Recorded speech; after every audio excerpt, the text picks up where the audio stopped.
Magandang gabi sa inyong lahat. Ako nga pala si Mr. Kira at kung bago ka lang sa channel na ito, dito binibigyang boses natin ang mga kwento ng hiwaga, dilim at mga kababalaghan sa ating paligid. Ngayong gabi, isang kwento ang ipinadala sa atin ng isang tagapakinig. Hindi raw siya naghahanap ng kasikatan. Gusto lang niyang may makaalam nang nangyari sa kanya. Isang dokumentaristang napadpad sa isang tulay na matagal nang may bahid ng mga alamat. Tulay na ginawang simbolo ng koneksyon, pero sa ilalim nito ay may mga kaluluwang hindi pa nakakatawid.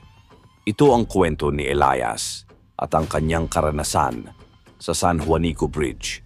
Magandang araw, Mr. Kira. Matagal ko na pong sinusubaybayan ang channel niyo. At ngayon, ako naman ang may kwentong gustong ibahagi. Kung maaari, huwag niyo na lang po akong banggitin. Gusto ko lang na may makaalam ng nangyari sa akin. Ako po ay isang dokumentarista. Mahilig akong maglibot sa mga probinsya. Naghahanap ng mga kwentong may halong hiwaga. Nitong nakaraan lang, napadpad ako sa Tacloban. Layunin kong kuhanan ng footage ang San Juanico Bridge, ang pinakamahabang tulay sa Pilipinas. May habang 2.16 na kilometro at naguugnay sa mga lalawigan ng Samar at Leyte. Isang istrukturang pinatayo noong panahon ni Marcos na ayon sa iba ay sinabayan ng mga ritual upang tumibay. Narinig ko na ang kwento noon. Mga sabi-sabing may inalay daw na mga bata.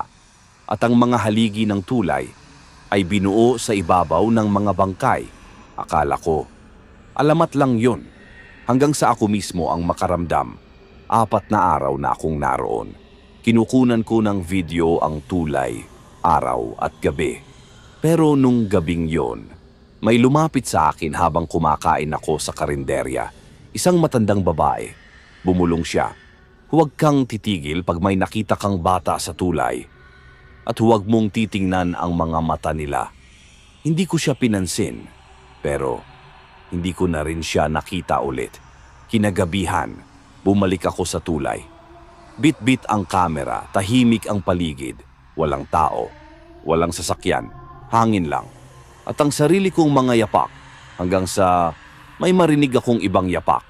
Maliit, mabilis, parang bata. Paglingon ko, wala naman.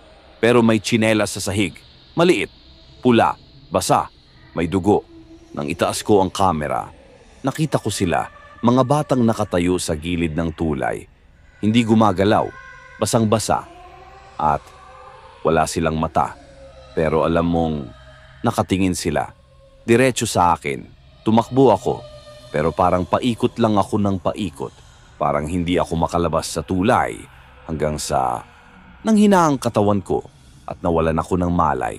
Pagmulat ko, nasa baybay na ako. Walang gamit, walang kamera. Pero sa bulsa ko, may papel. Sulat kamay. Salamat sa pag-alay, Elias. Akala ko, tapos na. Pero hindi pa pala.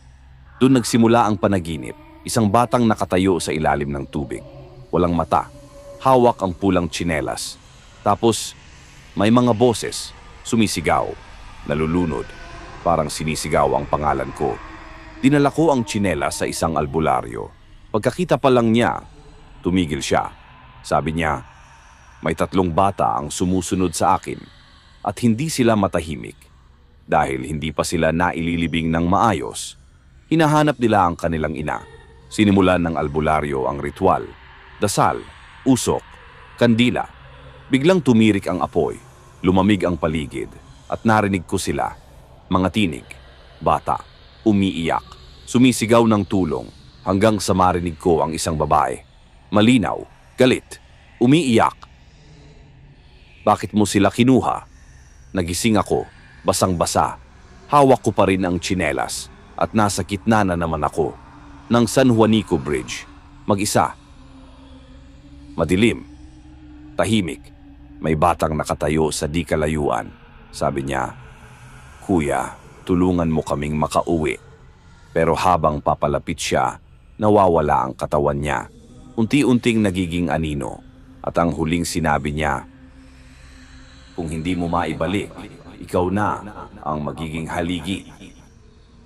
Isa na namang nakakakilabot na kwento ang ating narinig ngayong gabi. Kung nagustuhan mo ang kwentong ito, huwag mong kalimutang i-like ang video, i-share sa mga kaibigan mong mahilig sa kababalaghan. At syempre, mag-subscribe ka na rin sa channel na ito.